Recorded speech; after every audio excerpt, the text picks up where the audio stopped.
Hello, my dear student. This is Mohammad Maizul Haq Khan. How are you? I hope you are fine. In the previous class, I discussed about the Maslow's need hierarchy theory of motivation.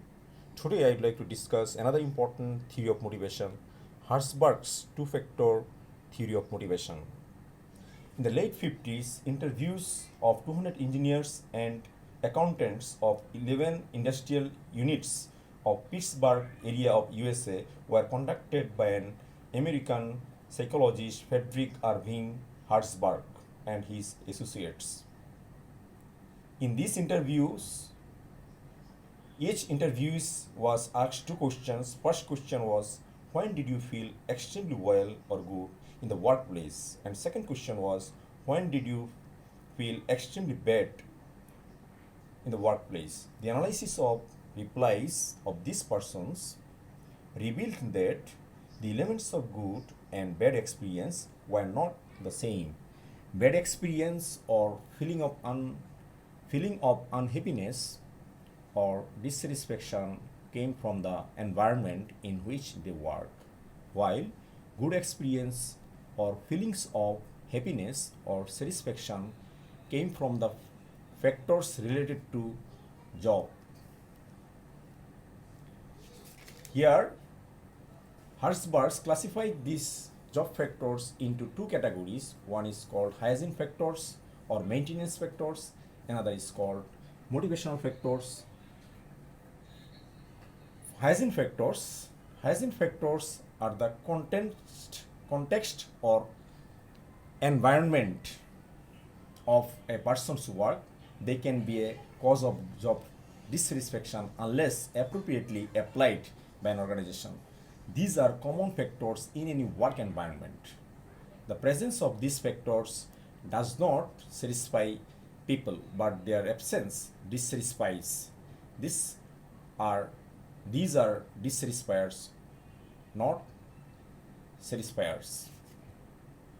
That means the presence of these factors, employees will not be satisfied, but if these factors are absent or if these factors are non-existent at workplace, then they lead to dissatisfaction.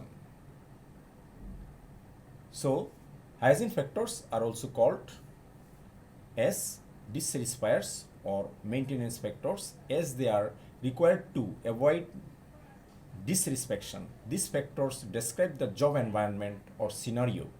The hygiene factors symbolized the physiological needs which the individuals wanted and expected to be fulfilled.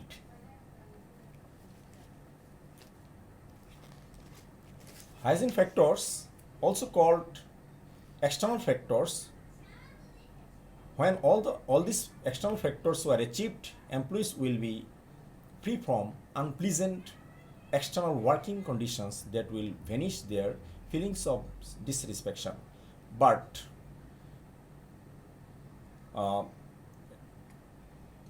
remain themselves neutral in neither satisfied nor motivated. However, when employers fail to supply employees extrinsic or hygiene factors needs, employees' job dissatisfaction will arise. So hygiene or extrinsic factors are less to contribute to employees' motivation need. The presence of these factors were just to prevent any dissatisfaction to arise in their workplace. Hygiene factors include pay structure. The pay or salary structure should be appropriate and reasonable. It must be equal and competitive to those in the same industry, in the same domain. Next, company policies and administrative policies. The company policies should not be too rigid. They should be fair and clear. It should include flexible working hours, dress code, breaks, vacation, and so on. Fringe benefits. The employees should be offered health care plans, benefits for the family members, employee help programs. Supervision must be fair and appropriate. The employees should be given as much autonomy as is reasonable. Physical working conditions. The working conditions should be safe, clear, hygienic. The work equipment should be updated and well maintained. Then job status. The organization should maintain the status of all employees within the organization. The employees' status within the organization should be familiar and retained. Interpersonal relations. The relationship of the employees within with his peers, superiors, and subordinates should be appropriate and acceptable. There should be no conflict or humiliation element present. Job security. The organization must provide job security to the employees. So, from the above discussion, we can say that hygiene factors are those factors which presence the employees will not be satisfied, but the absence of these factors, the employees will be dissatisfied. Then, motivational factors. Motivational factors are the actually factors that contribute to employees' level of job satisfaction. It has widely been known as job content factors, which aim to provide employees meaningful works that able to intrinsically satisfy themselves by their work's outcome. These factors are very effective in creating and maintaining more durable positive effects on employees' performance towards their jobs. These are also called satisfiers, are primarily intrinsic job elements that lead to satisfaction. The absence of these factors, employees will not be dissatisfied. That is, these factors are inherent to work. These factors motivate the employees for a superior performance. These factors, that's why these factors is called satisfiers. These factors, these are factors involved in performing the job. Employees find these factors intrinsically rewarding. The motivators symbolized the psychological needs that were perceived as an additional benefit.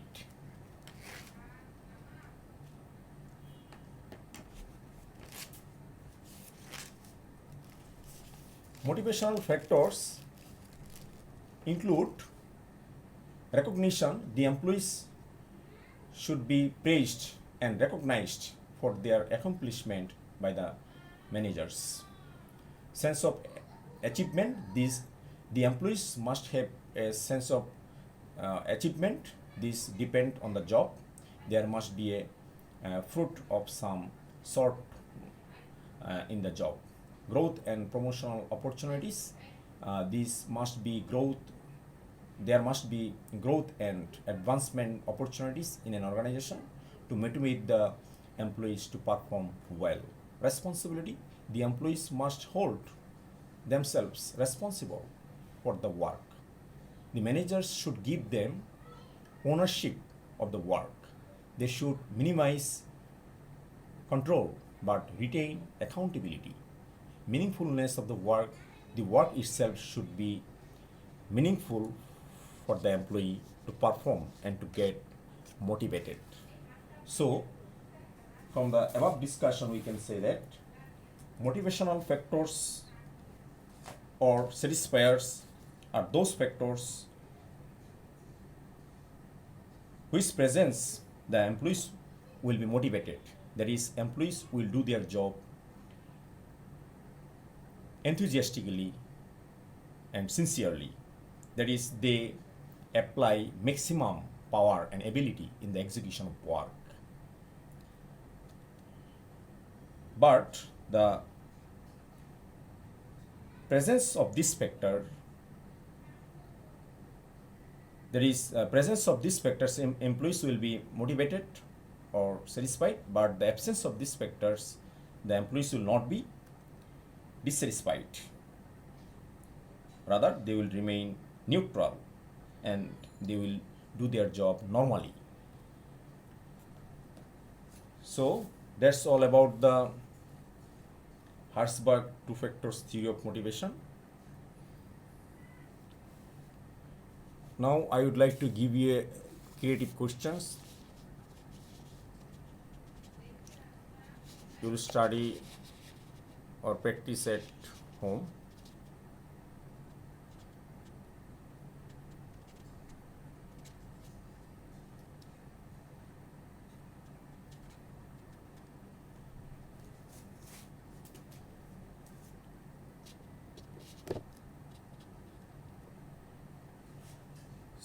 Some important knowledge-based questions. What is motivation? What is the basis of motivation? What is drive? What is motivator? What is motivation cycle? What is financial means of motivation? What is non-financial means of motivation? What is bonus? What is physiological need? What is self-actualization need? Who is the promoter of two factors theory of motivation? Who is the promoter of need hierarchy theory? What is moral? What is productivity? That's all about knowledge-based questions. Now I would like to give you some important comprehension-based questions. What is the relationship between moral and motivation? Why is motivation called a continuous process?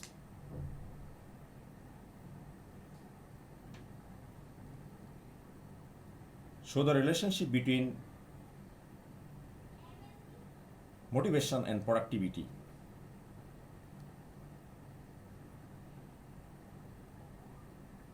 Or how does motivation increase productivity?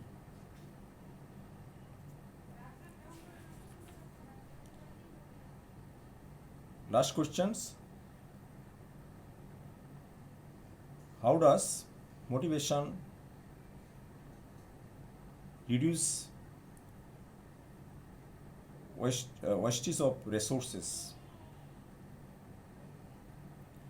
That's all about the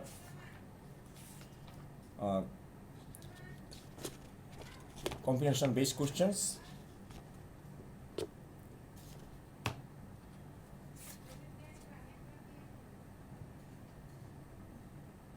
Some important MCQ questions from this chapter. What is the first step of motivation cycle? Human want. Who is the promoter of need hierarchy theory? Abraham Maslow. What is the main basis of motivation? Human want. How many needs are there in the need hierarchy theory of Abraham Maslow? 5 needs.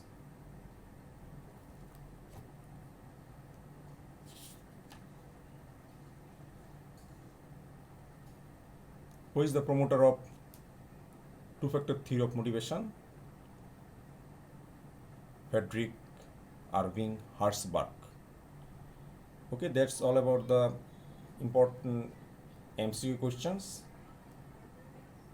So I would like to conclude here that you have to give more emphasis on two theory of motivation, that is need hierarchy theory of motivation and two-factor theory of motivation.